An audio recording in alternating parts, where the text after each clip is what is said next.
Moga-moga kedengaran ya. So thank you so much everyone for attending this class, and also thank you for Lembaga Medan Debaters for conducting this event. Such a great initiative for your organization to do this, and I'm very honored to be here right now. So today I'm going to talk about AI specifically, and I know that probably I might not be the most expert individual in this topic, but what I'm about to explain to you probably is just some of the things that I have learned in college and some of the learned in my company, because I myself currently working as a software engineer so probably this is the some values that I can transfer to you, and I'm going to link back all the materials that I will explain to you to debate, and how you're going to be able to contextualize all these technical stuffs in in AI and manifest that in debate. So with no further ado, izin share screen ya. Oh wait,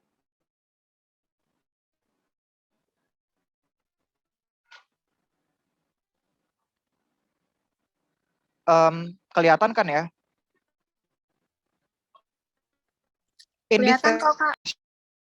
okay, dynamic aja gitu. If you have questions, just directly mic. If you have comments or anything, just directly speak up, or like or just directly engage to the materials. So how AI operates and why it matters in debate. Ya, ini sedikit introduction aja about me. Why this topic in particular? Kenapa aku milih topiknya AI? Karena in context of 21st century, like now, as we know, debate probably kita nggak bisa cuma ngomongin, misalnya in politics, we cannot solely rely on traditional or conventional campaign anymore, because the trend has changed. In debate, probably when you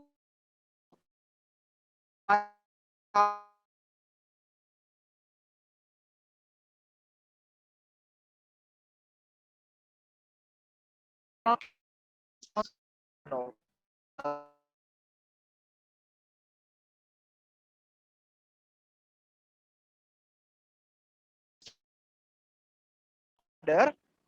what they do is they use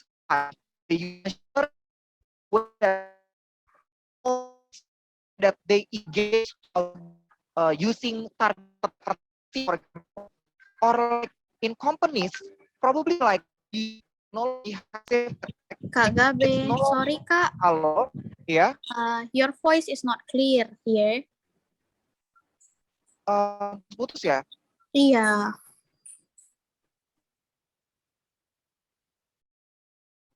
Oke, sekarang putusin video dulu aja kali ya. Oke Kak, nggak apa-apa Kak. Kalau off video juga nggak apa-apa.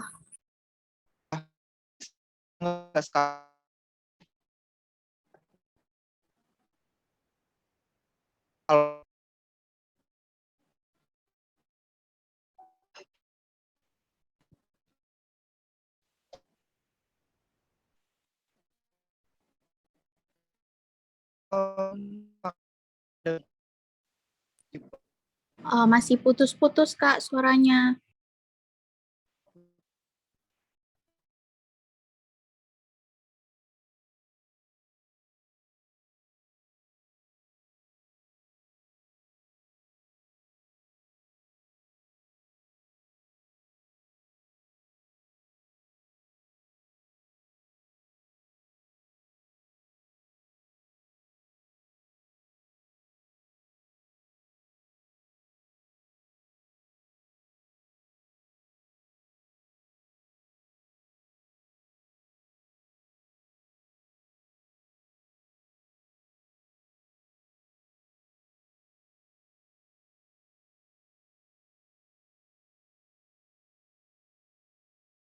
Halo, halo.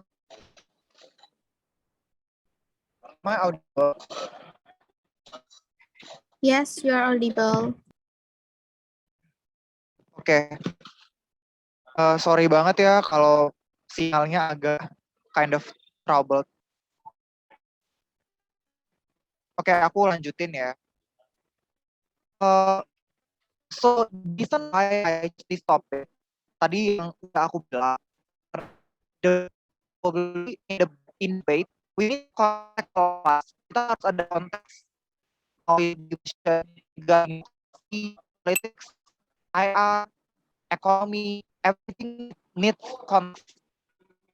However, what we need to note is that konteks yang kita sekarang experience itu stay dan sekarang semakin changing karena we currently live in of 21st century and therefore kita nggak bisa rely on, for example in politics, kita nggak bisa rely on conventional method campaign anymore karena sekarang cara politicians, for example, the way they do campaign probably they're doing it by using algorithm or like machine learning in order for them to collect data of the potential voters and that's how engage to voters.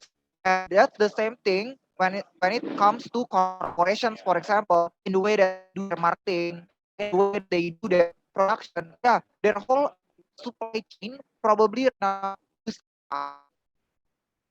context is important because in debate we're going to do to probably like to slice the in status quo or show particular president is harmful, why some precedents is bad, or probably it can also be used as a likelihood, like a likelihood as why a certain benefit would happen or what and it relies on this context so much the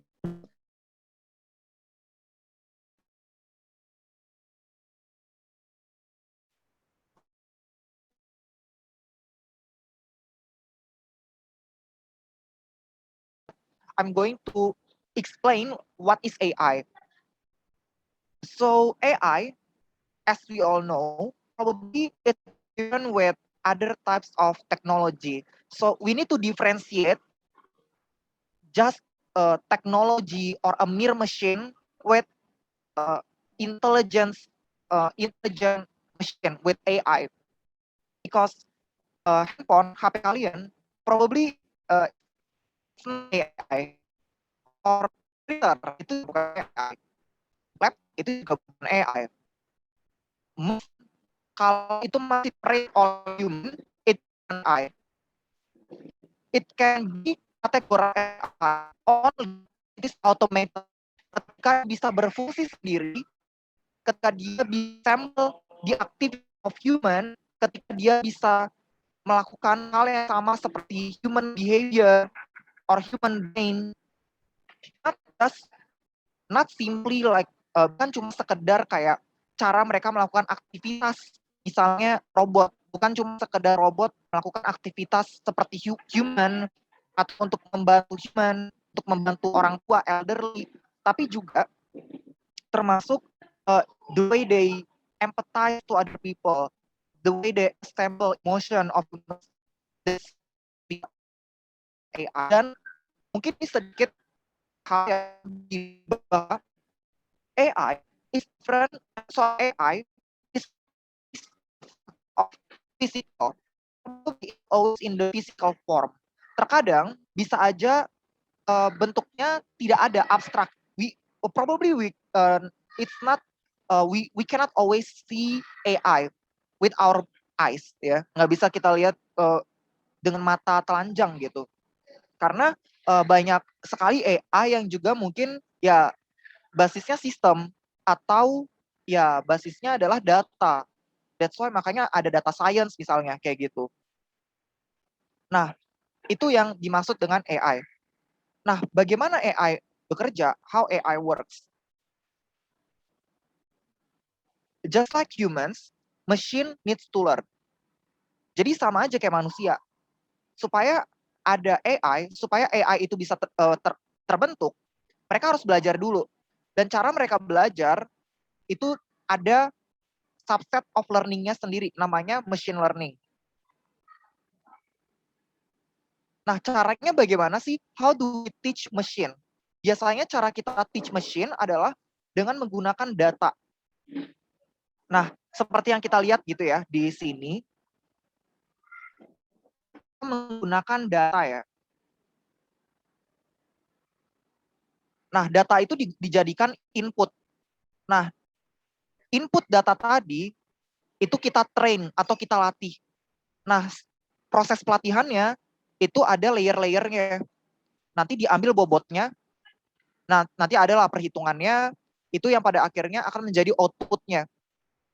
Nah, ini adalah suatu algoritma yang disebut dengan neural network algorithm. Sebenarnya algoritma yang bisa dipakai untuk nge-teach atau untuk mengajar mesin itu ada banyak. Tapi memang ya ada komparatif studinya ya. Memang kita juga membandingkan gitu, yang mana yang paling akurat gitu. Nah, yang memang berdasarkan research yang cukup akurat sekarang itu adalah neural network, atau bahasa Indonesianya adalah JST atau jaringan saraf tiruan.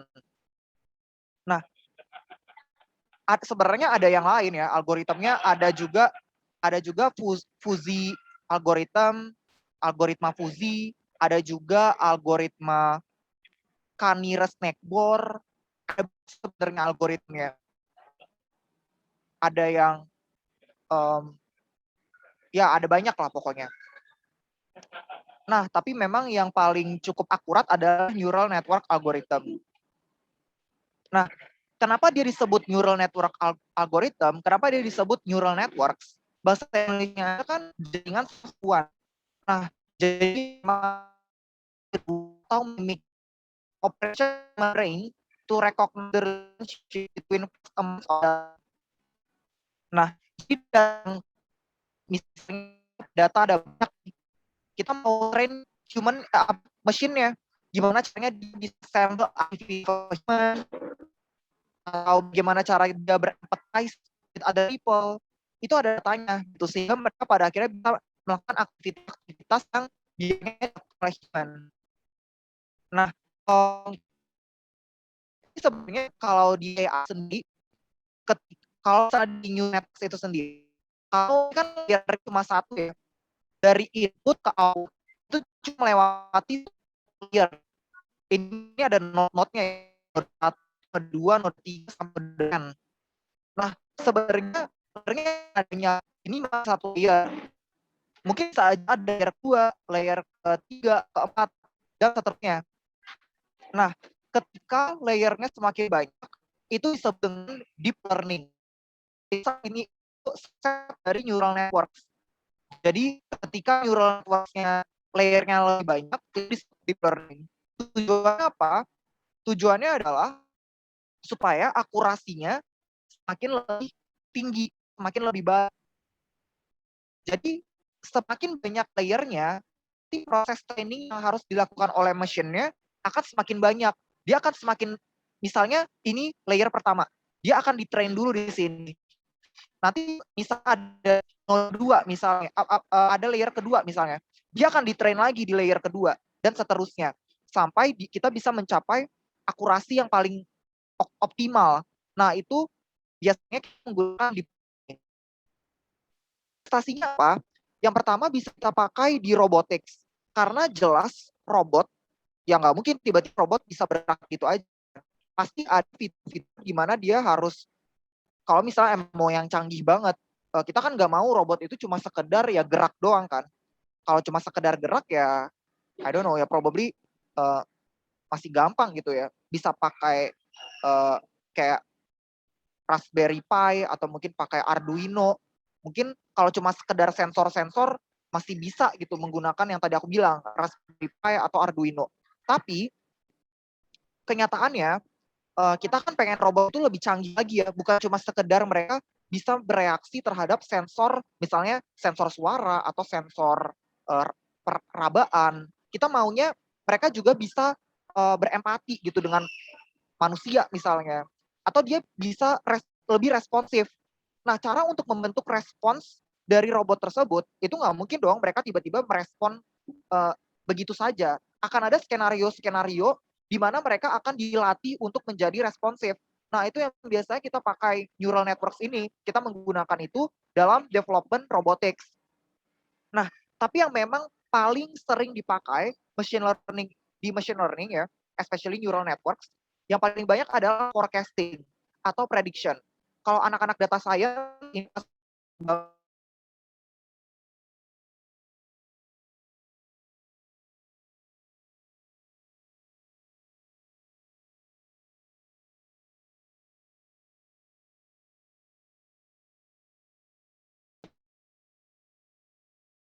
lain yang bisa dilakukan misalnya ketika kita forecast sesuatu, kita bisa leverage from that situation. Ya paling gampangnya sih forecasting misalnya, ya forecasting cuaca itu paling gampang ya. Weather forecasting. Ya obviously kalau misalnya institusi di Indonesia sendiri nggak mungkin, misalnya BMKG mereka yang sekedar kayak mereka meramal alam tiba-tiba akan hujan, nggak kayak gitu sistemnya. Mereka menggunakan AI juga dan most likely neural networks gitu. Karena ya mereka juga butuh akurasi yang tinggi untuk tahu gitu loh. Seperti apa gitu cuaca yang akan terjadi di keesokan hari. Seperti apa El Nino dan La Nina yang akan terjadi misalnya. Nah, itu forecasting kayak gitu. Nah, tujuannya adalah supaya kita bisa melakukan yang tadi aku bilang. Eh, Bisa jadi prevention, bisa jadi mitigation. Ya supaya kita, let's say in the worst case scenario, when that happens, kita udah ada precaution atau sudah ada aksi-aksi yang preventif kayak gitu. Mau itu dalam bentuk misalnya evakuasi atau misalnya dalam bentuk I don't know kayak probably kayak perlindungan tertentu terhadap orang-orang yang vulnerable tersebut yang misalnya tinggal di daerah yang cuacanya sangat ekstrim kayak gitu. Forecast misalnya kayak gitu natur itu sudah ada melakukan melakukan prediksi dengan neural network dilakukan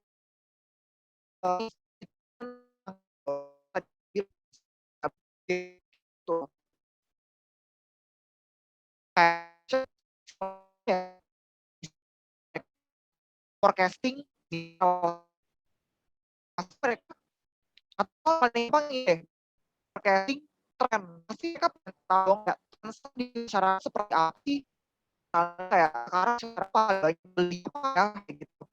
Ide mereka kemungkinan besarnya akan ke arah mana nih makan potensi sektor gitu kan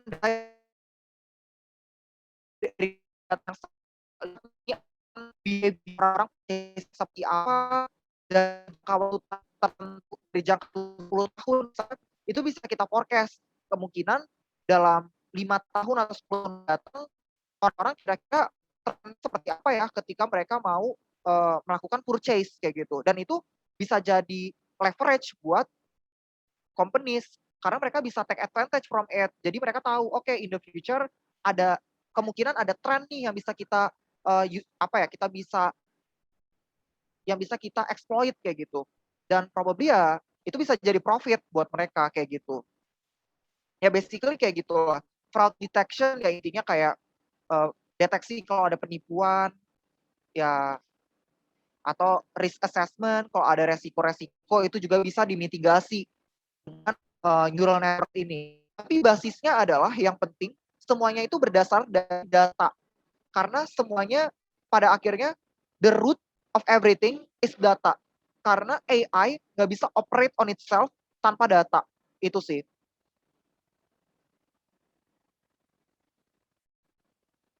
To train a machine, seperti yang tadi ya, kalau misalnya kita menggunakan neural networks, kita butuh data, exactly yang tadi aku bilang. Nah, tapi kita butuh akurasi yang tinggi, gitu kan. Dan bukan cuma akurasi yang tinggi sih, terkadang kita pengen hasilnya itu tuh lebih inklusif. Dalam artian, itu lebih representatif. Jadi hasil, misalnya kita melakukan trend analisis di sektor tekstil atau otomotif, atau mungkin di music industry. Kita butuh data kan, jelas, untuk bisa memprediksi tren dari marketnya in the future bakal seperti apa. Nah, tapi untuk bisa menganalisis itu, kita butuh yang namanya big data, supaya hasilnya itu bukan segmented di demografi tertentu, gitu loh.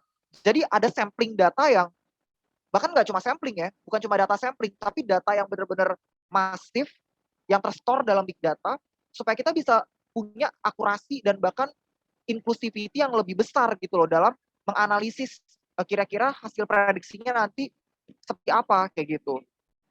Nah, kalian pasti sering banget dengar apa itu data gitu. Sebenarnya big data itu intinya adalah data, tapi ada banyak kayak gitu kan. Orang dalam bentuk ya datanya bisa satu, tapi datanya mungkin ada banyak gitu ya. Bisa satu user, satu orang, ya data yang akan namanya doang, mungkin identitas dia ada banyak dan cabang-cabang. Misalnya satu orang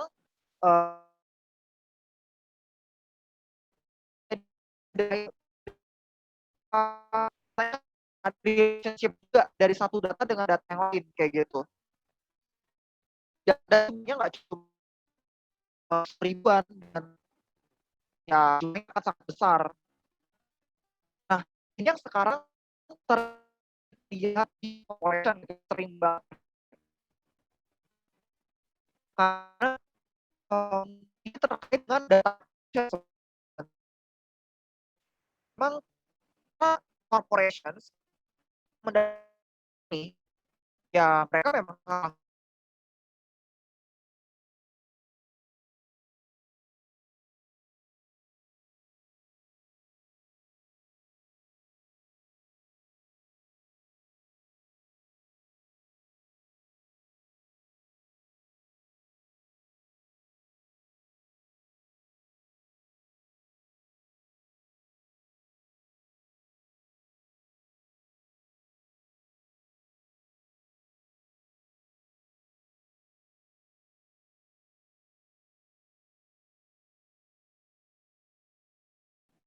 kalau saudaraku stopnya di mana.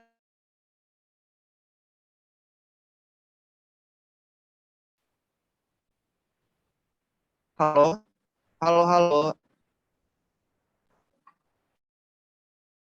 am I audible?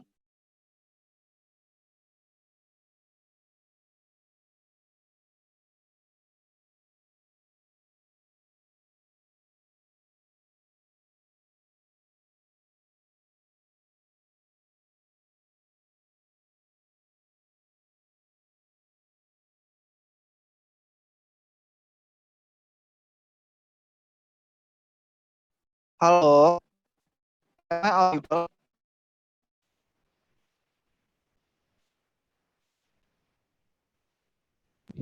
Halo Kak, suaranya putus-putus ya Kak. Dari tadi putus-putusnya dari mana ya? Boleh tahu ya?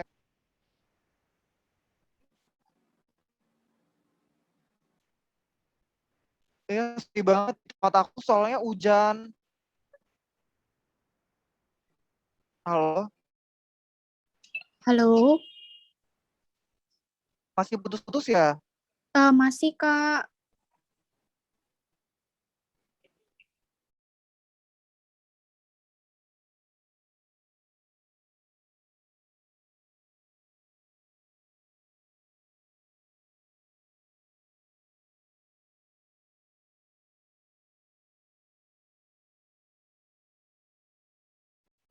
Halo,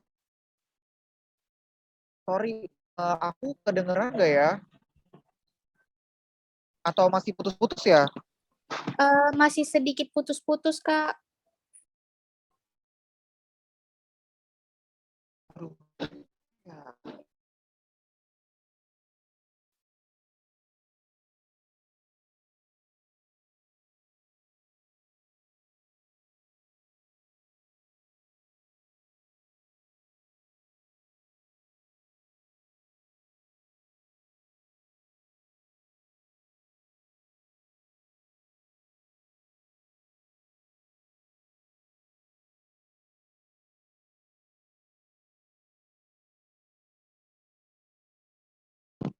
Halo,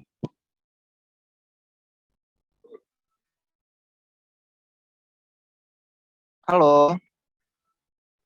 Halo, Iya, aku kedengeran nggak ya? kedengaran, Kak? Masih putus-putus banget ya? Nggak begitu sih, Kak. Coba dilanjutin pelan-pelan aja, Kak. Oh, so sorry ya. Ini kayak kind of raining di sini. Oke. Em, jadi when we talk about machine learning gitu ya, ketika kita mau em, menggunakan AI itu, memang prerequisite-nya adalah butuh big data gitu kan. Karena supaya bisa training tersebut banyak gitu. Karena nggak dan soalnya operation doing collection kan collection itu apa yang cara sebenarnya. Jadi, memang data ini penting banget ya.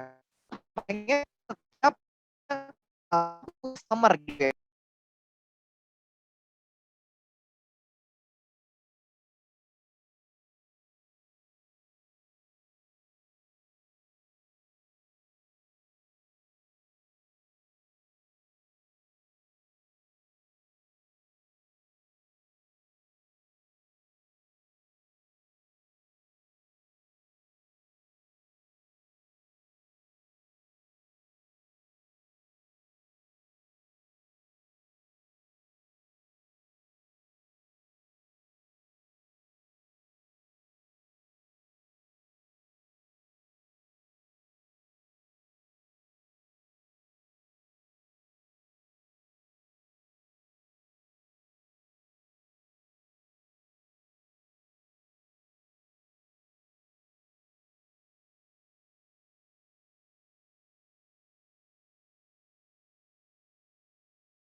Halo, aku kedengeran nggak ya?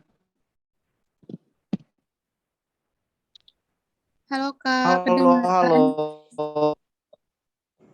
Putus-putusnya Ya, maaf parah sih, banget ya. Kak, di sini. Oh, sekarang juga masih buta. Gimana, Kak? Halo? Putus-putus ya. Iya, putus-putus banget.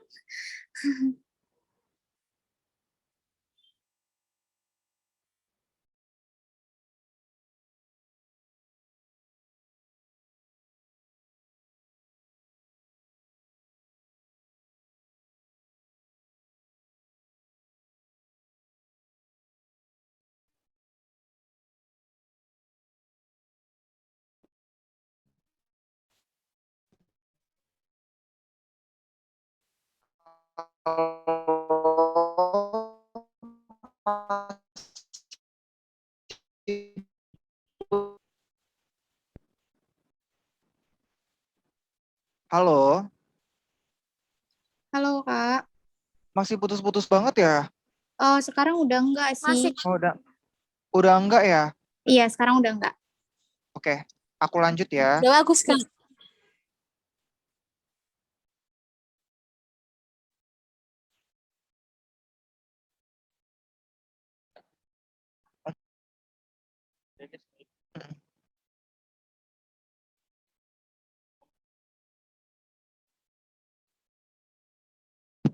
Oke, em, tadi sampai data collection ya.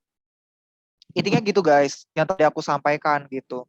Bahwa cara corporation ini untuk bisa mendapatkan big data tadi, supaya kita bisa melatih mesin tersebut dengan algoritma-algoritma, misalnya kayak neural networks, itu kita butuh data. Dan datanya harus banyak.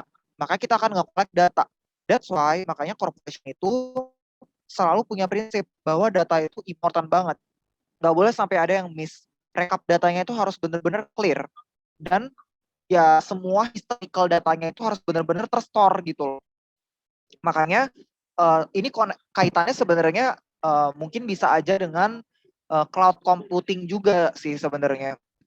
Dan ya, fitur ini kaitan gitu. Misalnya ya bisa aja relation non relational database. Kalau relational database itu yang SQL, kalau non relational itu yang seperti MongoDB. Nah, biasanya itu yang sering banget dilakukan oleh corporation gitu supaya kita bisa nge-collect data gitu. Itu adalah ya tadi supaya kita punya data tadi, data tersebut bisa diolah kayak gitu. Supaya apa? Ya supaya ya tadi mungkin pakai untuk sales forecast kayak gitu. Jadi kita tahu kira-kira penjualan kita kalau kita prediksi bisa seberapa gitu di masa yang akan datang. Atau mungkin kayak ya tren market yang seperti apa yang akan potensi berkembang di masa yang akan datang kayak gitu biasanya ya ujung-ujungnya profit gitu.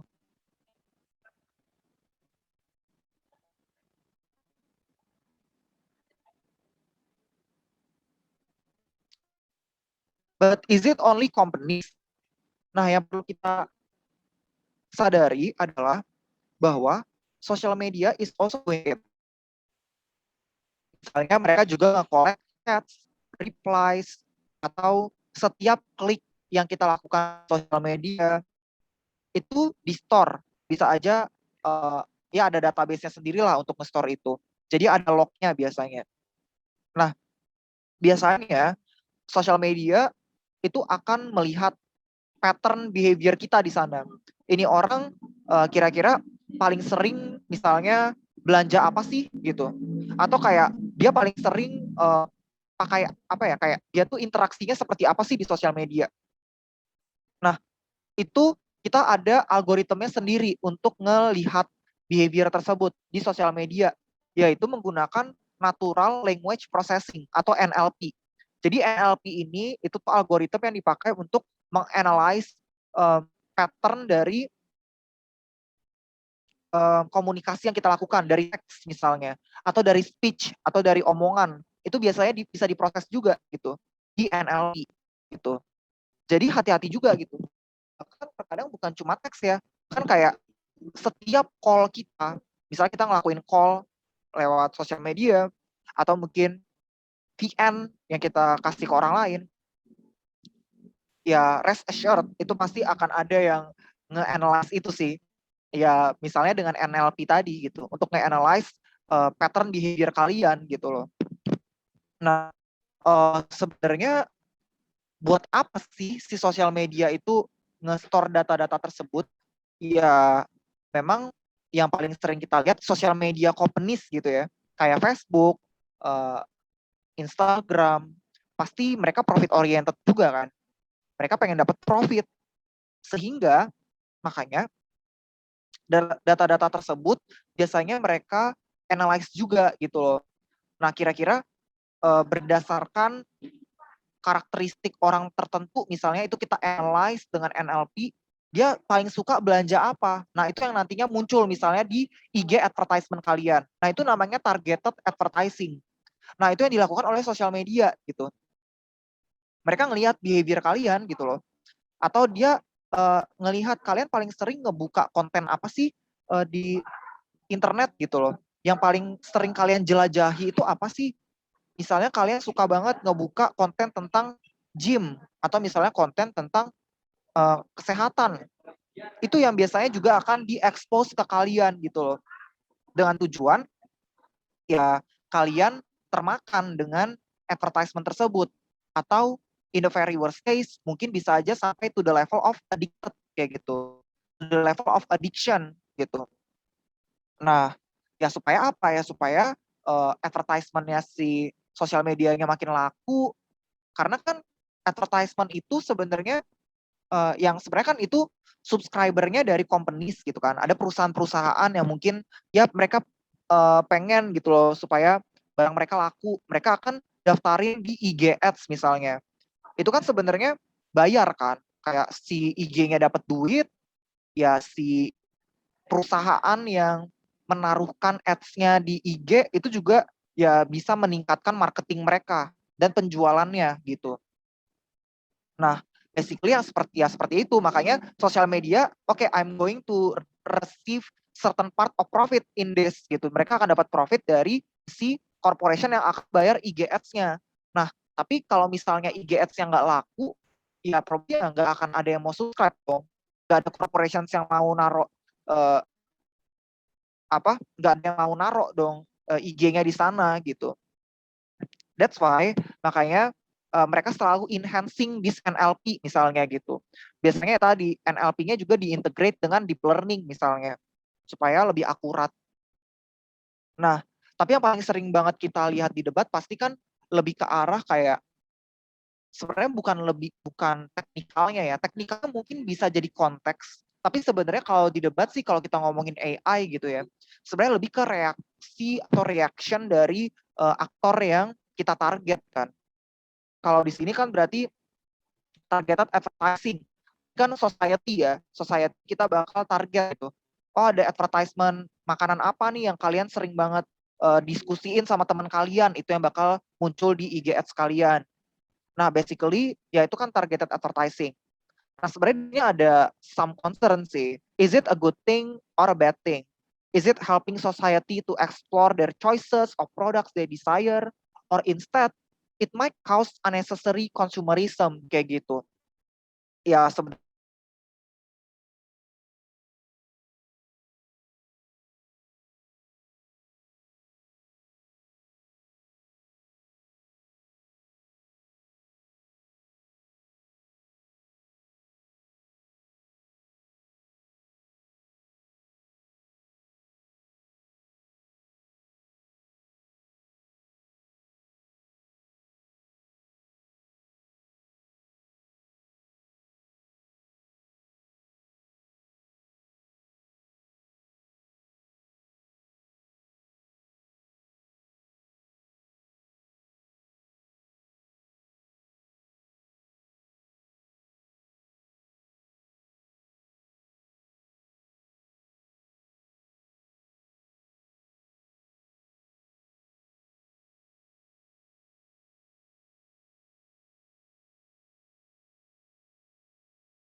sorry tadi sinyalnya hilang ya.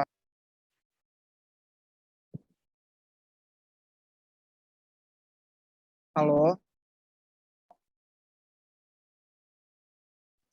Iya Kak, boleh dilanjut aja Kak. Iya maaf banget ya.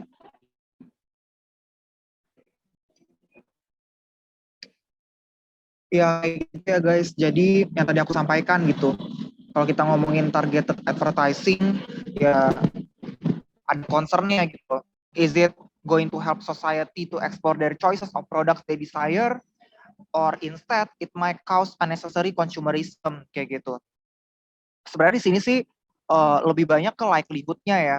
Kayak apakah society bisa merationalize diri mereka, apakah society masih bisa construct their own rationality ketika mereka melihat advertising yang ditarget toward them, atau sebenarnya the feature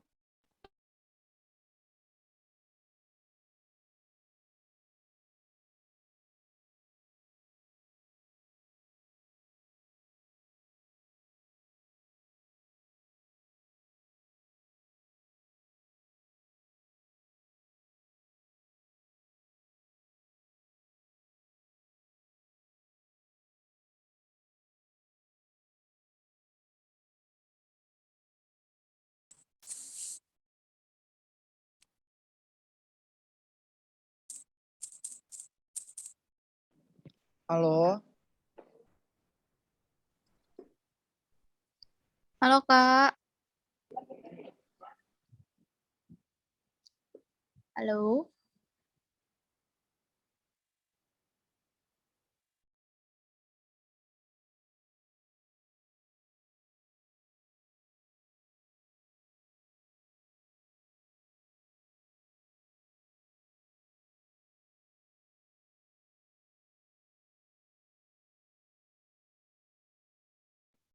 halo. Aku audible nggak sekarang? Audible kok Kak. Oke, maaf ya. Aduh, beneran deh. Aku beneran nggak ngerti. Aku udah mencoba banyak banget jaringan. Iya Kak, it's okay. Ya. Oke, kalau dilanjutin lagi gitu ya. Jadi ya concernnya yang tadi ya. Kadang kalau kita ngomongin, aku sampai lupa. Intinya kalau kita ngomongin targeted advertising, seperti itu ya. Jadi itu kan sering banget digunakan oleh sosial media gitu ya. Misalnya melakukan NLP gitu. Concernnya tadi gitu. Apakah itu bisa membantu society supaya bisa maximize their happiness dengan exploring choice yang mereka dapatkan gitu, atau sebenarnya itu menciptakan consumerism yang unnecessary gitu. Sebenarnya benefit dan harm ini sebenarnya contingent on the likelihood of the society to rationalize diri mereka kan. Kalau misalnya kita misalnya bilang, oh udah targeted advertising maximize our happiness, bisa memberikan choice dengan syarat society bisa aja tetap rasional gitu loh. Jadi mereka nggak yang setergila-gila itu dengan produknya. Mereka masih mereka bisa mengeksplor choice-nya, tapi mereka tetap masih bisa merationalize diri mereka kayak gitu. Atau ya tadi on the other hand in opposition, kalau misalnya kita bilang oh targeted advertising itu malah sebenarnya buruk gitu loh, karena ya bisa aja menciptakan consumerism. Nah, mungkin di sini kalian bisa masukin konteks-konteks seperti apa sih algoritmnya, se-captivating apa sih algoritmnya, sampai pada akhirnya itu bisa membuat orang-orang addicted kayak gitu.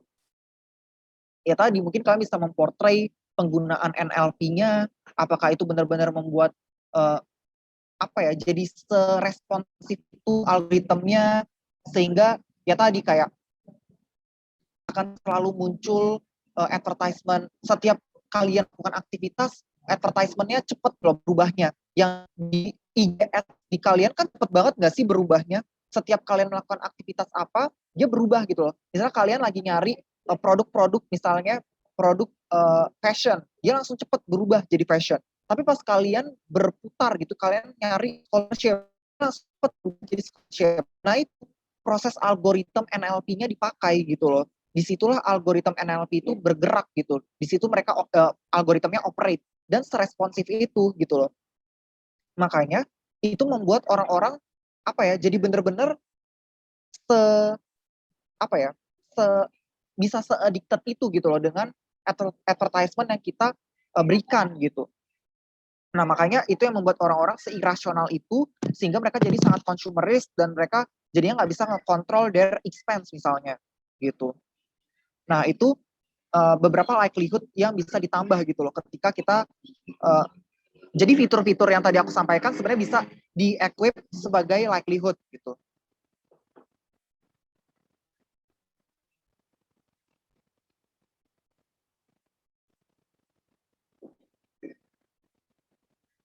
Nah, sebenarnya di level kepemerintahan atau government pun itu sama gitu ya. Jadi government is also using the election to win election. Contohnya di tahun 2016, di presidential election di tahun 2016, data science firm, ada namanya Cambridge Analytica. Ini kalian bisa research ya, even further nanti. Cambridge Analytica itu seperti apa sih, dan apa yang mereka lakukan. Nah, basically Cambridge Analytica itu adalah sebuah firma data science, di mana mereka itu tuh membantu politisi-politisi untuk melakukan ya tadi, targeted advertising. Tapi targeted advertising-nya di sini beda ya. Kalau yang companies tadi kan supaya orang-orang oke, kita mau menarik masyarakat supaya lebih banyak membeli produk kayak gitu kan. Supaya mereka supaya orang-orang ya sales dari perusahaan-perusahaan naik, lebih banyak profit, mereka lebih tertarik dengan IG Ads-nya, mereka terus ya mereka jadinya akan tetap subscribe ke IG Ads-nya. Nah, tapi di sini beda. Di sini advertising-nya itu lebih ke arah politik. Kita mentarget voters-voters yang dirasa persuadable atau bisa dengan gampang untuk kita persuade, ya probably kayak orang-orang in gray area, yang mana kita akan nge-track atau kita akan ngelihat psikologi dari individual tersebut gitu loh. Jadi misalnya ini ada kaitannya dengan Facebook juga ya. Jadi firm-firm kayak gini tuh biasanya mereka dapat data dari mana? Dapat datanya juga dari sosial media gitu. Ya, without us realizing it, terkadang ada yang namanya jual beli data ya, ada data selling juga gitu. Nah, biasanya, nah yang dilakukan oleh Cambridge Analytica ini adalah mereka memprediksi respons dari individu-individu, dari voters-voters tersebut, itu seperti apa sih ketika misalnya di sosial media, mereka berargumentasi, atau ada argumen-argumen misalnya dari sayap kiri, ada argumen dari sayap kanan, reaksi dari leftist atau orang-orang left, orang-orang yang di sosial media, ketika ada orang sayap kanan atau right wing, ketika mereka melihat oh ada beberapa argumentasi yang mungkin provoking dari sayap kiri, reaksinya seperti apa gitu loh. Nah, ini yang dipelajari oleh mesin. Jadi mesinnya itu mempelajari, mesin ini bukan mesin yang secara fisik ya, bukan yang secara tangible bisa kita lihat ya. Tapi ada mesin yang mungkin secara sistem akan melihat data-data itu tuh seperti apa gitu loh. Data-data votersnya seperti apa. Kita akan melihat yang mana yang paling mudah untuk bisa kita sway kayak gitu loh. Yang mana yang paling uh, vulnerable atau yang mana paling rentan atau yang paling ya itu gray area mana yang paling gampang untuk kita attract kayak gitu. Nah, itu yang dilakukan oleh Cambridge Analytica gitu. Purpose-nya apa? Purpose-nya ya supaya pada akhirnya kita bisa ya ini bisa dijadikan data yang misalnya kita berikan ke partai politik atau political party di mana mereka oke, demografi ini voters-voters ini dengan nama-nama ini bisa kita engage kayak gitu loh. Dan ya itu bisa dijadikan leverage oleh political party. Atau kan bisa jadi ketika kita tahu kayak behavior dari votersnya itu seperti apa, kita juga misalnya political party bekerja sama gitu ya dengan ya tadi ada Cambridge Analytica, terus dengan Facebook juga. Ya di situ mungkin mereka bisa kayak mentargetkan berita apa sih atau kayak konten-konten apa sih yang akan muncul di pop up mereka gitu loh ketika mereka buka sosial media. Misal, kalau misalnya kita merasa oh mereka berdasarkan prediksi yang kita lihat, mereka persuadable banget nih untuk ditarik ke left wing party gitu atau mereka persuadable banget nih untuk ditarik ke right wing party. Nah, itu yang ketika kita melihat oh mereka sangat berpotensi nih untuk jadi voters di right wing. Mungkin tadinya mereka kayak yang politically apathetic atau mungkin yang tadinya mereka gray area.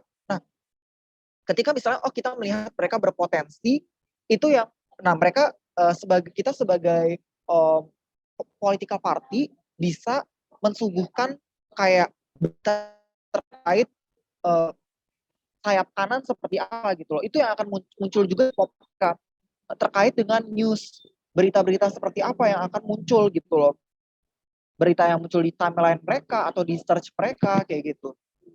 Nah, purpose-nya adalah supaya kita bisa nge-fuel echo chamber mereka gitu loh. Dalam artian ya supaya mereka yang mungkin tadinya mungkin ada potensi atau ke right wing ketika kita buka dengan berita-berita kanan, informasi dari si kanan, ya most probably kita akan membentuk suatu echo chamber di mana uh, ya kita membentuk suatu ruangan yang berisikan user tersebut dan kita memantulkan informasi terkait berita kanan di segi dia gitu loh. Kita up dia yang kita personalize kayak gitu. Nah, itu yang biasa ya, itu yang cukup kontroversial ya terkait Cambridge Analytica. Kenapa dibilang kontroversial?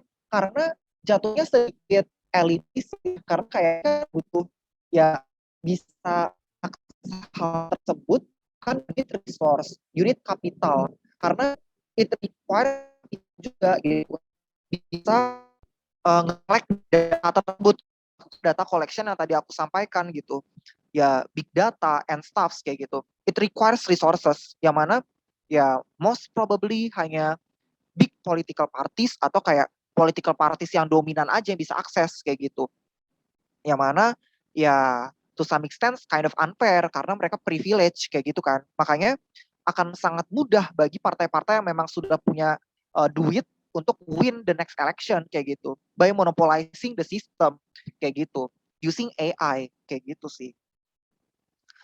Konteks lainnya ketika kita ngomongin government juga adalah ketika misalnya political party menggunakan bot. Jadi ada yang namanya political bot, di mana political bot itu otomatis akan menyebarkan berita-berita hoax atau misinformation secara langsung ke, itu bahkan langsung tertargetkan gitu loh, kayak siapa orang yang mau kamu targetkan gitu berdasarkan behavior yang kita predik atau kita analyze menggunakan neural network yang tadi aku bilang gitu ya, atau dengan algoritma whatever that is, mau itu fuzzy algorithm atau algoritma lainnya, kita ngelihat oke, behavior dia seperti apa, user ini seperti apa, gampang diprovok nggak. Nah kalau misalnya ternyata oke, mereka gampang diprovok, nah itu juga yang jadi sasaran dari si political party tersebut gitu loh. Political party tersebut akan ya tadi oke, berdasarkan data yang kita dapat, kita analyze, oke dia bisa nih kita provoke, ya udah kita pakai political bot yang akan secara otomatis untuk mentargetkan orang-orang tersebut yang sudah diprediksikan, oke mereka yang akan kita berikan informasi-informasi yang salah atau hoax supaya nge-provoke mereka, membuat mereka angry gitu, supaya mereka ya mungkin bisa lebih tertarik ke sisi partai kita kayak gitu. Nah, itu bisa dijadikan political strategy basically. Nah, tapi intinya seperti itu. Jadi memang ya di satu sisi memang AI itu bisa aja jadi suatu benefit gitu ya. Bisa aja dipakai untuk ya tadi untuk prediksi data, mungkin bagus di satu sisi untuk meningkatkan profit dari corporations supaya pada akhirnya ya mungkin bisa meningkatkan economic development di suatu negara, market expansion. Ya, malah bisa aku di apa ya, kalau some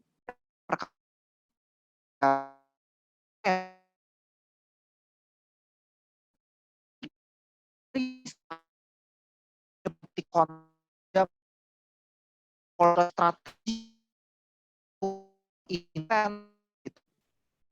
Karena sorry saya kalau US di itu ada namanya gerrymandering. Gerrymandering itu pakai ini, mungkin mereka dapat dari mana untuk gerrymandering, pasti menggunakan AI ini itu.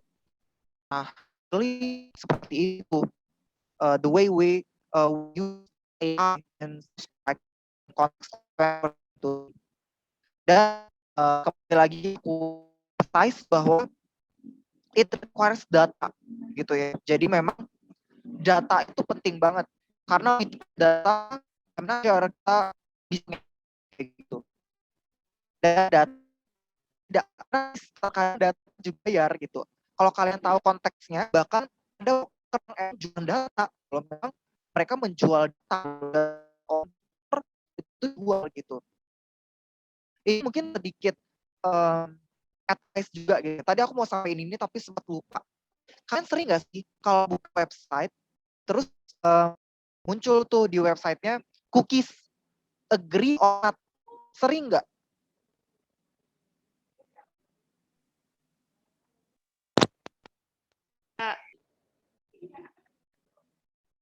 Iya, pasti sering kan. Misalnya kalian buka website nih, pasti nanti ada pop up nih, cookies, accept, atau kayak tolak gitu kan. Sebenarnya kalau kalian accept, itu tuh somehow juga jadi concern ya. Karena meskipun gimana ya, karena kan sebenarnya basis dari corporation itu adalah, atau dari companies adalah, mereka juga akan mengambil data, sebenarnya dasarnya tetap ada konsennya gitu loh. Supaya secara legal, ya itu valid gitu. Nah, sebenarnya dengan kalian ngeklik agree, ya aku accept gitu loh, dengan cookiesnya, ya secara legal ya valid-valid aja gitu loh, karena kalian konsen kan, data kalian diberikan gitu loh. Data kalian diberikan, dan kalian sebenarnya harusnya tahu bahwa cookies itu menyimpan data kalian sebenarnya. Jadi ketika kalian agree ke cookies itu, misalnya website tersebut ya, developernya akan bisa track aktivitas ini apa aja di dalam kalian gitu loh. Apa yang kalian explore, terus kayak ya mungkin kalau yang benar-benar level advance mungkin dia bisa benar-benar sampai bisa tahu seluk-beluk sampai apa ya, ya sisi kalian itu seperti apa gitu, kayak aktivitas kalian sehari-hari di internet kayak gitu. Makanya selama cookies itu masih hidup, mereka akan nge-store data-data tersebut, dan itu bakal ya nanti ada API-nya yang akan nge-transfer data yang akan di-get atau yang bakal diambil sama si cookies tersebut via API, akan di-store gitu loh dalam database gitu, yang mana itu bisa diakses oleh developernya kayak gitu. Dan itu yang pada akhirnya mereka collect, itu data collection basically. Cookies is part of data collection. Dan itu jadi concern gitu loh. Karena ya yang tadi aku bilang, data collection bisa dipakai buat banyak hal kan. Bisa jadi buat ya secara ekonomi, mungkin yang tadi aku bilang bisa dipakai targeted advertising, atau mungkin dari sisi kepemerintahan, ya tadi bisa aja seperti yang dilakukan oleh Cambridge Analytica, ya mereka ya tadi mentargetkan voters-voters tertentu, political strategy gitu. Ya basically seperti itu. Sampai sini ada yang mau ditanya dulu nggak sebelum kita lanjut lagi? Tapi sebelumnya, my voice is audible kan ya?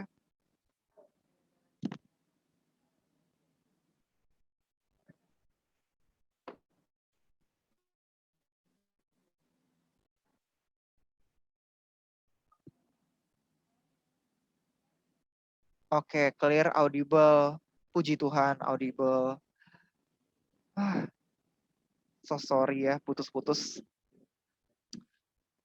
Mungkin supaya agak lebih engaging gitu ya. Mungkin aku mau nanya beberapa orang dulu kali ya. Siapa ya?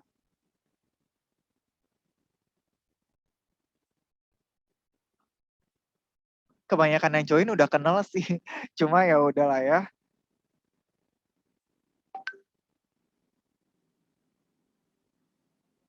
Alia Khairunisa. Mungkin kamu mau memperkenalkan diri. Ada nggak orangnya? Halo Kak, Iya, aku mau nanya ke iya Alia deh. gimana Em, Kak? Kira-kira kalau dari perspektifnya Alia nih, kalau kita ngomongin AI, tadi kan aku udah jelasin nih, ada sisi baiknya, ada sisi buruknya, bahkan sampai manifestasinya in a lot of sectors gitu ya, in multiple sectors. Kalau menurut Alia, kira-kira selain dari sisi kepemerintahan, dari government, dan dari segi ekonomi, kira-kira ada sektor apa lagi sih yang biasanya AI itu bisa diintegrate gitu?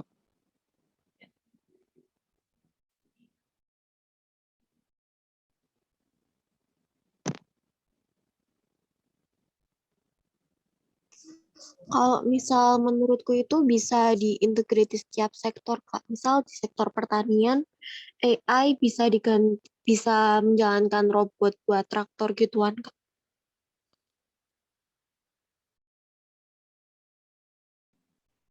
Oke. Terus selain itu menurut kamu apa lagi?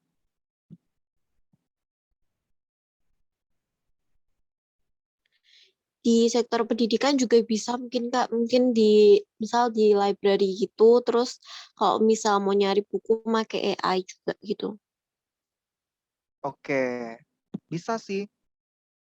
Cuma kalau yang tadi Alia jelaskan, jadi tuh gini, AI itu sebenarnya memang ada ya sebenarnya ada banyak tipe ya, tapi kalau aku simplify, intinya AI itu ada yang narrow, tapi ada yang super intelligent. Kalau narrow, biasanya mereka hanya menggantikan aktivitas manusia yang sebenarnya manusia juga bisa lakukan. Misalnya tadi yang dibilang sama si Alia, ya mungkin ada beberapa aktivitas gitu ya, seperti misalnya bercocok tanam, misalnya mencangkul, itu mungkin sebelumnya nggak bisa dilakukan gitu loh sudah bisa dilakukan oleh manusia, tapi kita mau menciptakan efisien manusianya mungkin bisa dialokasikan ke bidang kerja yang lain gitu. Ya kita pakai robot gitu misalnya untuk melakukan yang tadi misalnya bercocok tanam gitu, cultivating gitu, harvesting kayak gitu di agriculture. Nah, itu tapi sifatnya masih narrow. Atau yang tadi Alia bilang kayak mencari buku di library. Sebenarnya itu ini mungkin agak dibedakan ya. Kalau mencari buku di library itu sebenarnya mungkin bukan AI kali ya. Itu kayak ya udah itu memang udah ada kolom search. Kolom search itu bukan AI sih sebenarnya. Itu cuma fitur aja. Cuma mungkin kalau ada robot misalnya yang membantu kalian misalnya kayak ngasih guidance, misalnya kayak ada orang tua, terus kayak misalnya elderly, udah pensiun, terus kayak ada robot yang nge-assist dia sehari-hari segala macam, ngasih dia moral support dan segala macam buat orang tua tersebut. Ya, itu mungkin ya juga AI gitu. Tapi masih dalam porsi itu sebenarnya masih bisa dilakukan oleh manusia gitu loh. Nah, tapi memang ada AI yang memang super intelligent. Kalau super intelligent itu berarti mereka betul-betul melakukan aktivitas yang mungkin manusia sendiri belum bisa lakukan gitu loh. Contohnya apa? Contohnya termasuk yang tadi aku jelaskan, prediksi. Yang paling memungkinkan adalah prediction. Karena manusia ya kita bukan cenayang ya, unless you are a psychic, ya mungkin kalian bisa tahu ya what happens afterward gitu ya. Tapi kalau misalnya kenyataannya kan manusia punya limitation gitu kan. Dan with that limitation, makanya AI itu sebenarnya juga bisa nge-complement human gitu loh. Ya melakukan aktivitas-aktivitas yang mungkin manusia belum bisa lakukan gitu. Misalnya tadi termasuk prediksi, mau itu prediksi untuk dapat ya tadi prediksi penjualan, dapat profit atau mungkin prediksi apa gitu, prediksi bencana alam kayak gitu. Nah, basically seperti itu gitu ya. Dan sebenarnya gini sih, mungkin sedikit balik lagi ke sebelumnya, cara kita melatih mesin pun tuh macam-macam ya. Ada dua sebenarnya. Ada supervised learning, ada unsupervised learning. Kalau supervised learning itu kita menggunakan data di mana datanya itu basically udah ada gitu ya. Nah, dari data yang udah ada, history yang udah ada, kita oke, ya udah robotnya tinggal dilatih aja dengan yang udah ada tuh. Tapi kalau unsupervised learning itu goes beyond yang data ya it goes beyond gitu karena kamu bukan cuma sekedar dilatih dengan data yang ada terus kayak kamu belajar dari data yang ada. Kalau unsupervised learning itu kamu betul-betul sampai kamu sebagai mesin harus bisa menganalyze, fully analyze gitu kayak patternnya, datanya seperti apa, behavior dari orangnya seperti apa. Nah itu biasanya sistemnya lebih advance kayak gitu. Nah itu yang harus dibedakan sih. Kalau supervised learning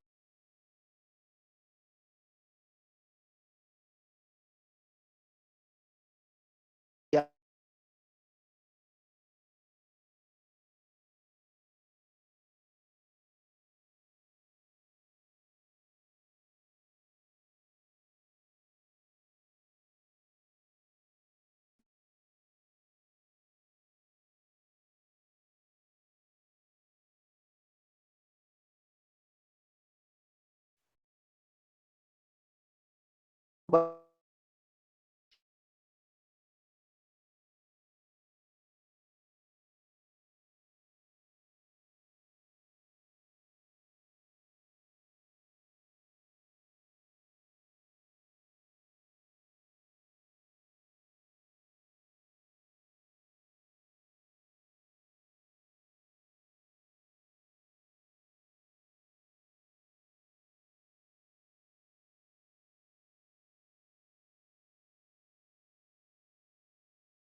Iya, udah.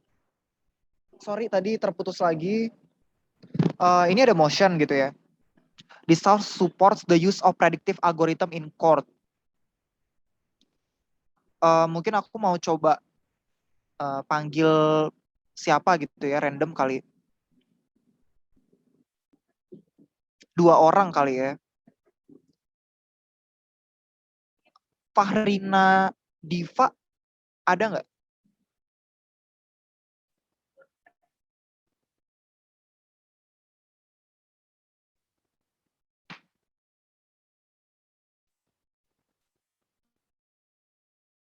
Atau kalau nggak ada, mungkin yang lain. Lutfi Fahrhan.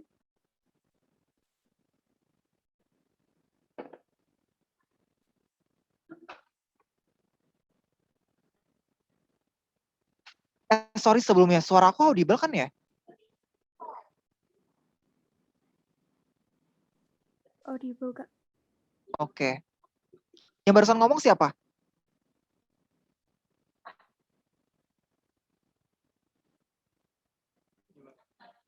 Tadi yang barusan ngomong audible siapa?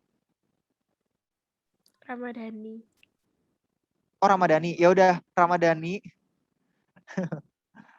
Menurut kamu nih, kalau ada motion seperti ini nih, this house supports the use of predictive algorithm in court. Menurut kamu, kira-kira seperti apa sih kalau sebagai tim pro gitu, sebagai government?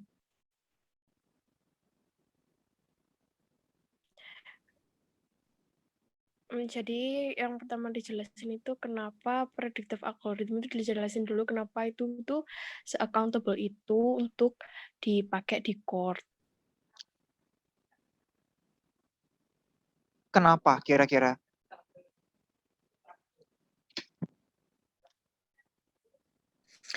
Soalnya kan pasti kayak udah ada research dulu, terus kayak udah ada data-data yang might be happen for some cases jadi kayak kita udah bisa cari-cari data di masa lalu to evaluate itu yang mungkin kasusnya sama seperti di court gitu loh. Jadi kayak ya kayak gitu.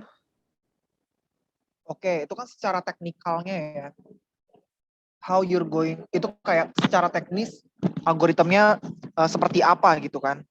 Tapi kalau menurut kamu, kalau di court, kira-kira function of predictive algorithmnya tuh buat apa? Manifestasinya apa? Nanti aja, nggak apa-apa.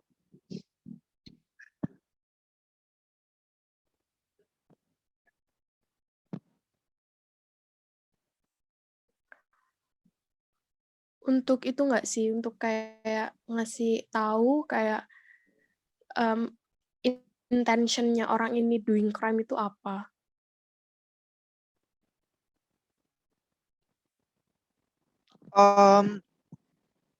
Sebenarnya gini sih, di court itu sebenarnya terkait dengan criminal justice system sih jatuhnya. Di court itu tuh ada proses selain proses ketika kita trial, itu biasanya untuk bisa menggather evidence, kita perlu proses apa?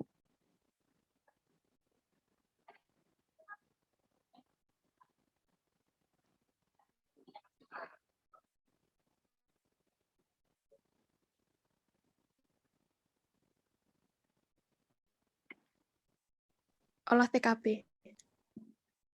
Sebenarnya ini juga terkait dengan proses investigasi kan. Menurut kamu kira-kira seperti apa gitu ketika kita menggunakan algoritmnya di sana?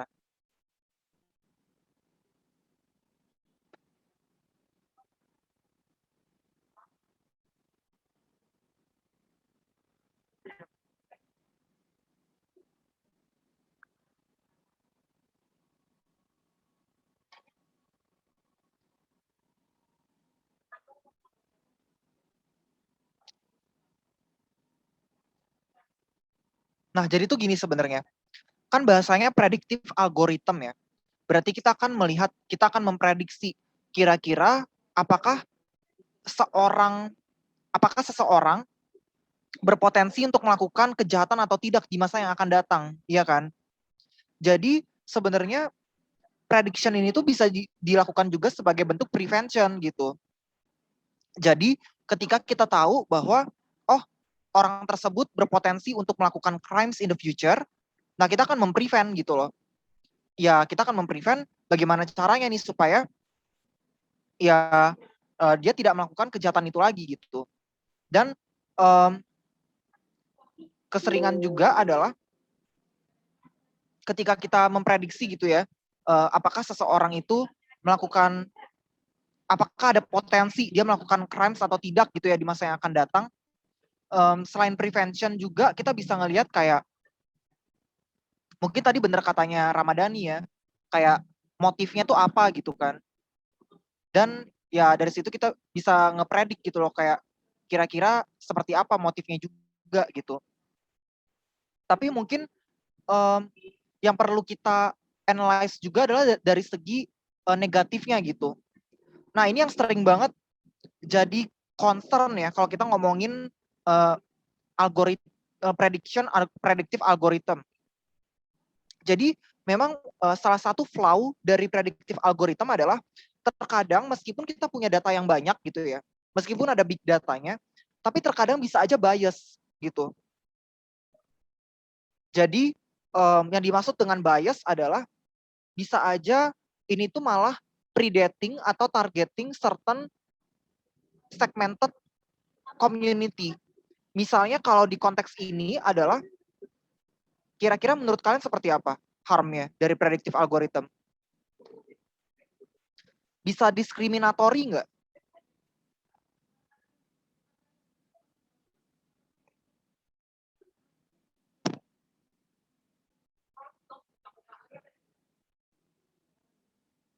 Bisa. Oke, bisa aja diskriminatori. Seperti apa diskriminatorinya?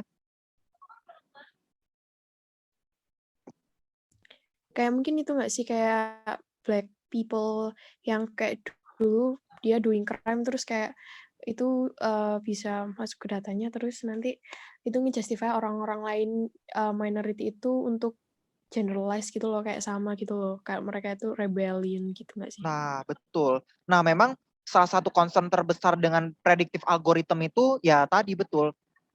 Bisa aja bias in a sense that itu bisa diskriminatori terhadap ya minorities gitu. Bener. Harmnya adalah overgeneralization gitu. Karena ya mungkin karena precedence-nya mungkin in history berdasarkan data yang kita udah analyze gitu. Oh ternyata ada ras tertentu yang ternyata memang lebih berpotensi untuk melakukan crimes gitu. Ya probably itu bisa jadi discrimination gitu. Jadi memang itu suatu class yang cukup bisa didiskus ya di sini. Ya tadi, apakah kita mau melihat dari segi utilitasnya, di mana kita mau melakukan prevention, ya kita bisa ngepredik gitu loh. Oh kira-kira yang akan berpotensi melakukan kejahatan siapa. Jadi sebelum dia melakukan kejahatan, kita udah melakukan aksi-aksi mitigasi tertentu gitu loh. Atau ya tadi, apakah ini malah sebenarnya bisa aja diskriminatori gitu loh. Bisa aja kita malah, itu kan cuma baru prediction kan, belum tentu itu maksudnya belum terjadi gitu loh. Padahal secara prinsip, ya ini sebenarnya kaitannya dengan criminal justice system ya. Prinsipalnya adalah presumption of innocence. Innocent until proven guilty, kayak gitu kan. Nggak boleh dong kita asal mendiskriminate orang, padahal belum tentu dan belum pasti dia akan melakukan itu. Dan belum terjadi juga gitu loh kejahatannya. Gitu sih. Nah, probably seperti itu ya guys. Jadi ini sebagai contoh aja gitu loh. Selain yang tadi udah aku sampaikan, bukan cuma dari segi ekonomi aja gitu loh. Dan bukan cuma dari segi sosial media. Dan bukan cuma dari segi kepemerintahan.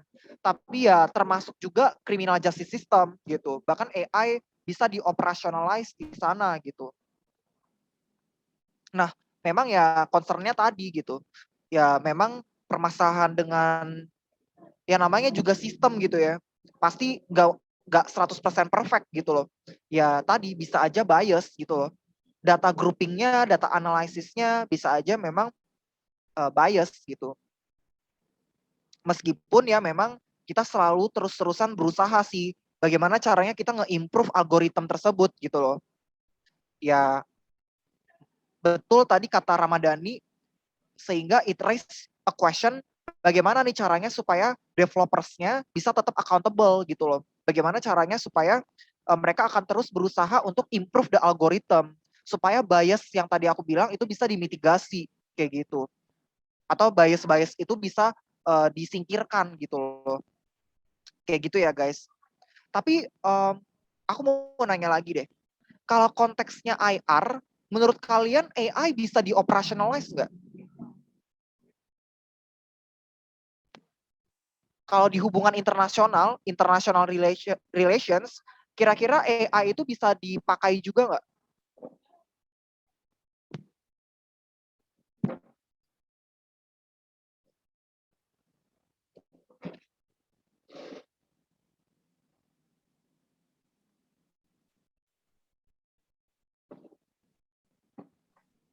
Bisa, Kak. Ini siapa yang jawab?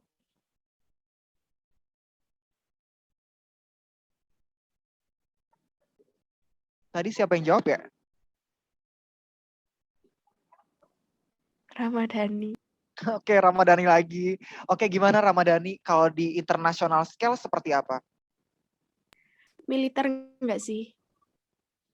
Oke, seperti apa tuh di militer? Kayak itu, kalau di statusku tuh kayak kemarin Osama bin Laden itu bisa ditangkap pakai drone, pakai artificial intelligence yang itu tuh bisa targeted gitu loh. Jadi kayak kita bisa decrease victim. Oke, betul sih. Menggunakan automated drones, di mana kita bisa melakukan facial recognition, speech recognition, supaya kita tahu targetnya di mana. Betul.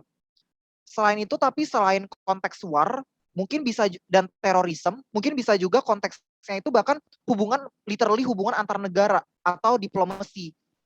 Jadi, terkadang kalau kita ngomongin AI gitu ya, ini tuh konteksnya bisa juga di-operationalize di BRI.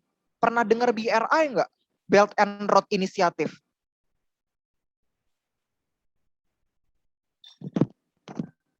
Pasti udah tahu lah ya apa itu BRI, Belt and Road Initiative.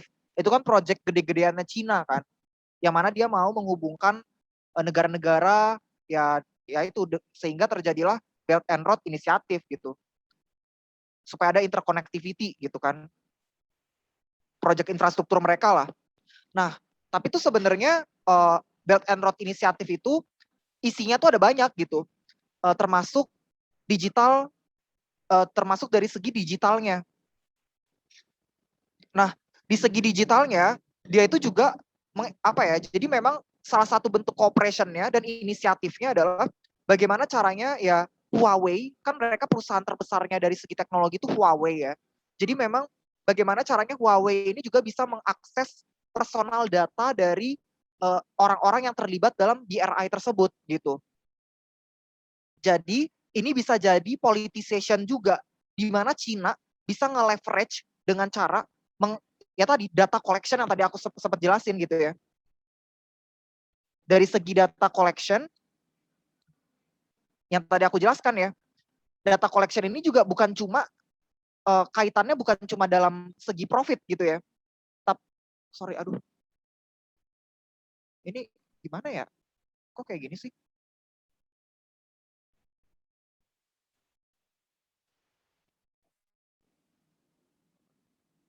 Oke. Bukan cuma dari segi profit, tapi juga dari segi yang tadi ya IR gitu loh. Karena memang yang tadi aku jelaskan gitu loh, karena memang dari segi IR juga bisa aja kayak pemerintahan yang lain juga nge-leverage dari situ gitu loh. Gitu sih guys. Buat apa gitu data collection-nya oleh Cina? Ya supaya mereka tahu behavior dari pemerintah, misalnya India, pemerintahnya seperti apa, atau society-nya seperti apa. Supaya dia bisa ngasih, yang tadi aku sempat jelaskan, seperti yang dilakukan oleh Cambridge Analytica. Dia bisa aja ya tadi, nge-target voters-voters yang ada di sana. Mungkin ya supaya apa? Supaya bisa nge-drive kira-kira, supaya kita nge-influence voters di India, supaya nge-vote presiden tertentu yang memang yang jadi interestnya Cina. Mungkin dijadikan puppet atau dijadikan bonekanya Cina. Seperti itu misalnya. Nah, itu juga jadi concern gitu loh. Jadi sebenarnya ini bisa merambat ke politik juga sebetulnya. when it comes to data collection yang menggunakan AI yang tadi aku udah jelaskan. Seperti itu guys. Sampai sini paham lah ya, dan clear lah ya. Berhubung waktunya udah bentar lagi, mungkin sedikit penjelasan juga gitu ya. Mungkin kalau menjelaskan AI juga punya ethics ya, atau filosofi behind.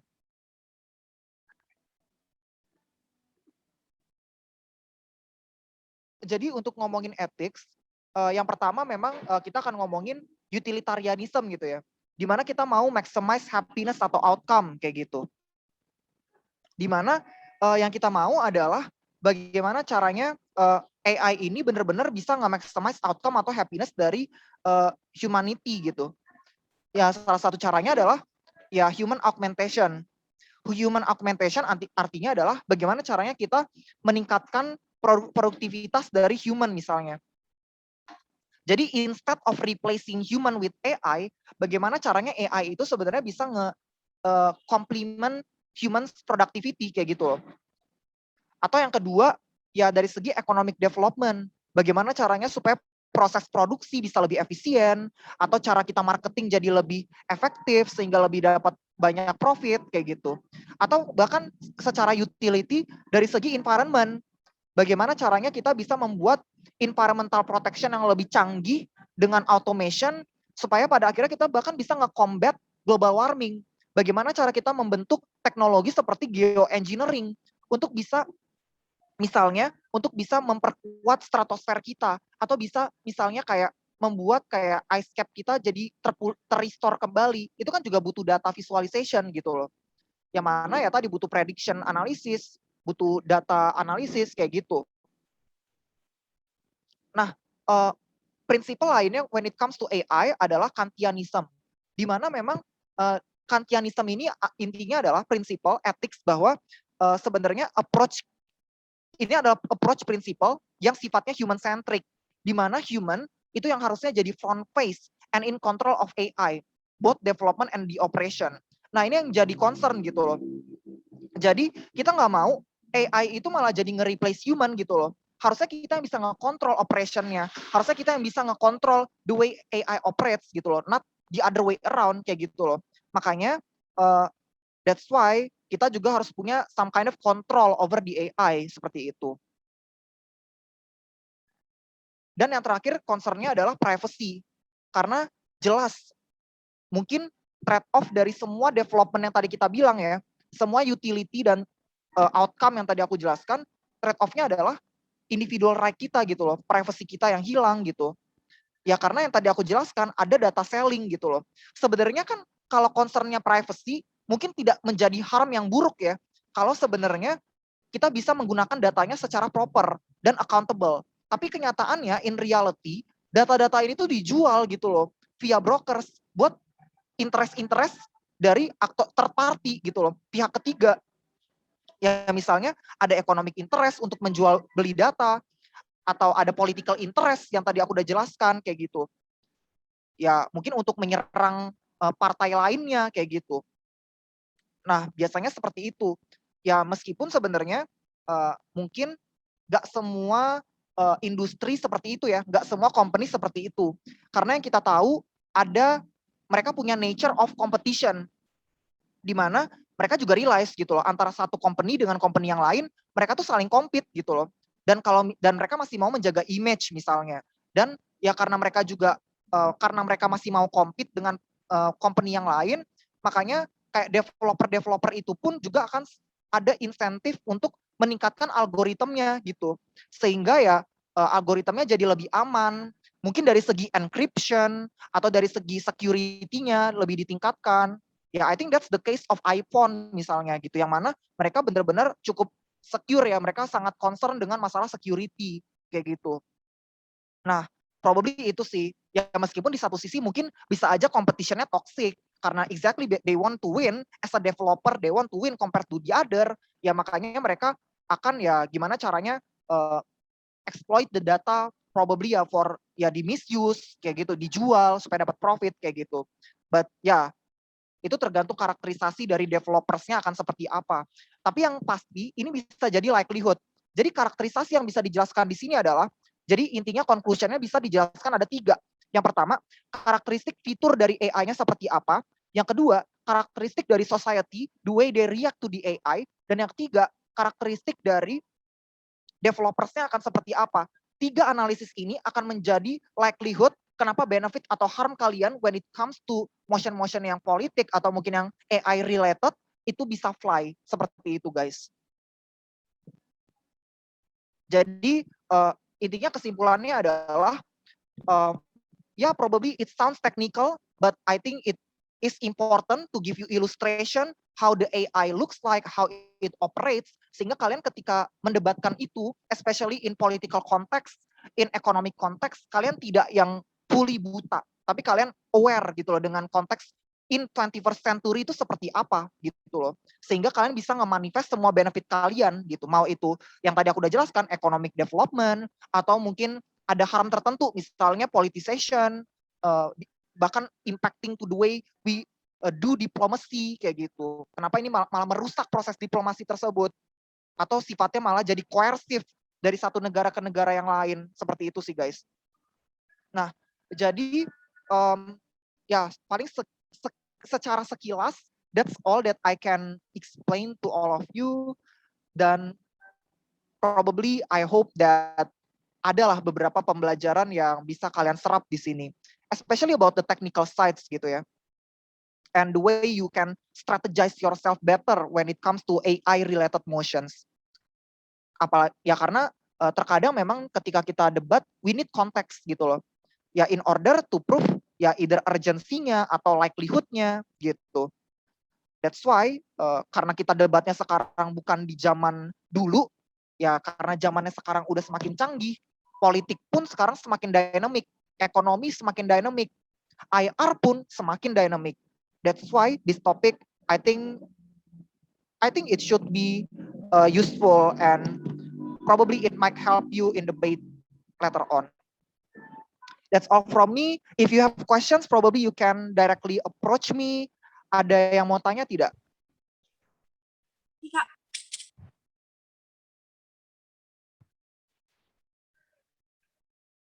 Isi Kak, aku mau nanya. Oh iya, gimana? Tadi kan kata Kak Gabe kalau mau ngelatih AI kan ada 2 cara. Yang pertama supervised learning, yang kedua unsupervised learning kan. Untuk contoh yang supervised learning itu gimana ya Kak? Makasih. Nah, yang supervised learning ini basically yang tadi teman kamu ada namanya Alia, itu pernah sampaikan. In which dia bilang, ya misalnya kayak, oh my god, my battery is dead.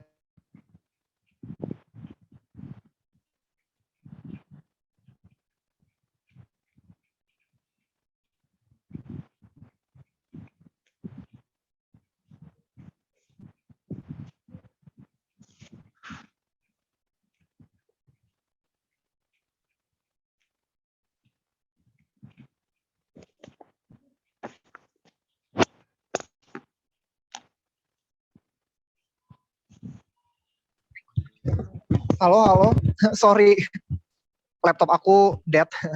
Tadi yang nanya Ripka ya, oke. Jadi kalau supervised learning itu basically yang tadi aku jelaskan kan, dia hanya learning from example. Jadi datanya sudah ada, set of activities-nya dan skenario-nya sudah pernah dilakukan, dia hanya melakukan ulang itu. Jadi dia hanya doing what has been done. Ya misalnya kayak apa yang sudah dilakukan manusia sebelumnya, itu dia lakukan kembali gitu. Biasanya seperti itu. Jadi sifatnya belum yang sifatnya sampai super intelligent gitu ya. Hanya repeating apa yang sudah dilakukan. Misalnya manusia bisa melakukan apa? Misalnya manusia bisa melakukan empati atau manusia bisa melakukan komunikasi. Ya kita mau membuat robot yang bisa melakukan komunikasi dan berempati juga seperti itu misalnya. Nah, tapi bedanya dengan unsupervised learning adalah unsupervised learning itu datanya apa ya? Jadi dia sistemnya itu bukan cuma learning from data yang sudah ada gitu loh. Ya dia juga akan benar-benar ada respon-respon tertentu yang mana mesinnya akan intinya dia bukan cuma belajar dari data yang sudah ada, tapi juga dia akan lebih banyak analyzing the pattern, the behavior. Dia lebih responsif. Jadi dia memang benar-benar lebih responsif gitu ya. Dan biasanya sifatnya mungkin jauh lebih intelijen kayak gitu. Gitu. Biasanya sih kalau prediction, kalau misalnya prediction yang emang benar-benar canggih, yang menggunakan big data, pasti dia akan menggunakan yang unsupervised. Gitu. Dia akan menggunakan unsupervised learning supaya dia ya tadi belajarnya bukan cuma sekedar belajar dari data yang udah ada gitu, tapi juga ya bener-bener the way dia bisa ngerespon dengan skenario-skenario yang mungkin dia nggak bisa predik kayak gitu. Seperti apa the way they engage to certain scenarios seperti itu. Dan ya itu biasanya algoritma yang dipakai bukan cuma sekedar neural network yang biasa gitu loh. Neural network kan sebenarnya ada ya, tapi kayak levelnya juga macam-macam gitu kan. Mungkin ya kalau yang di unsupervised dia berarti yang benar-benar layernya ada banyak yang tadi aku kasih di gambarnya, yang sifatnya berarti deep learning kayak gitu sih. Tapi itu teknis aja sih sebenarnya.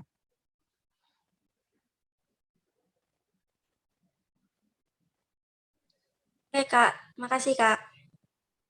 Ya begitu. Ada yang mau ditanyakan lagi?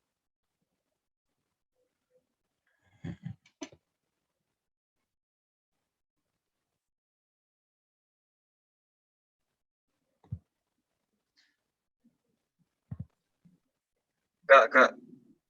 Oke, kalau gitu. Ya, probably that's all that I can explain to you. Mungkin for closing remarks, aku mungkin mau minta satu orang untuk coba ngambil esensi kira-kira apa sih yang penting gitu loh dari semua yang udah aku jelaskan sebelumnya. Ada yang mau volunteer untuk kayak conclusion kira-kira di sesi ini kita udah ngapain aja gitu? Karena kalau nggak ada yang volunteer, aku yang milih.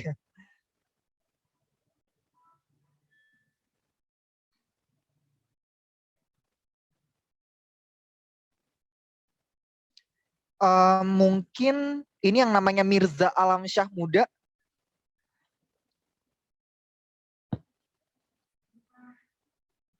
Iya Kak.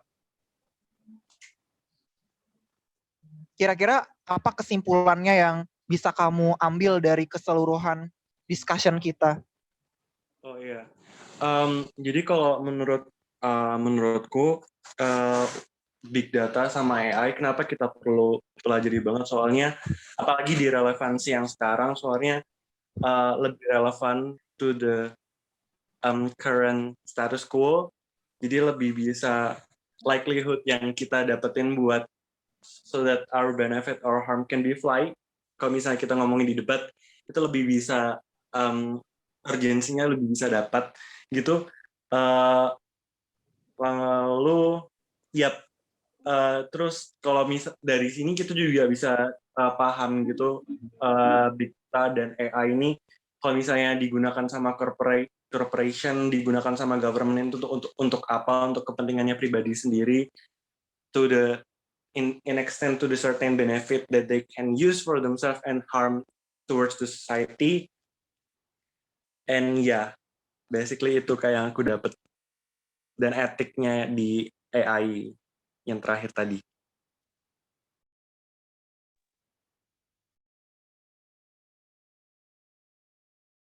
Oke. Basically ya udah cukup tepat gitu ya. Cuma mungkin kalau aku mau menambahkan ya buat kesimpulan, seperti yang tadi aku udah bilang, coba kalian ketika menganalyze likelihood dari suatu benefit atau dari suatu harm, lihat dulu yang pertama dari segi fitur AI-nya itu seperti apa karakteristik dari AI-nya. Yang kedua mungkin dari segi society-nya, the way they react to the AI, dan yang ketiga dari segi developers-nya gitu. Dan ya baru kalian bisa manifestasikan benefit, harm, atau ethical concerns yang tadi aku udah jelaskan.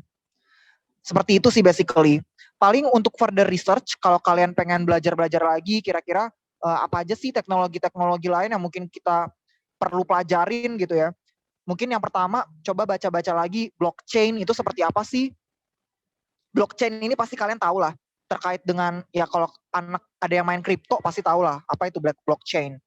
Terus kayak cloud computing, coba cari tahu juga seperti apa, kayak gitu sih basically.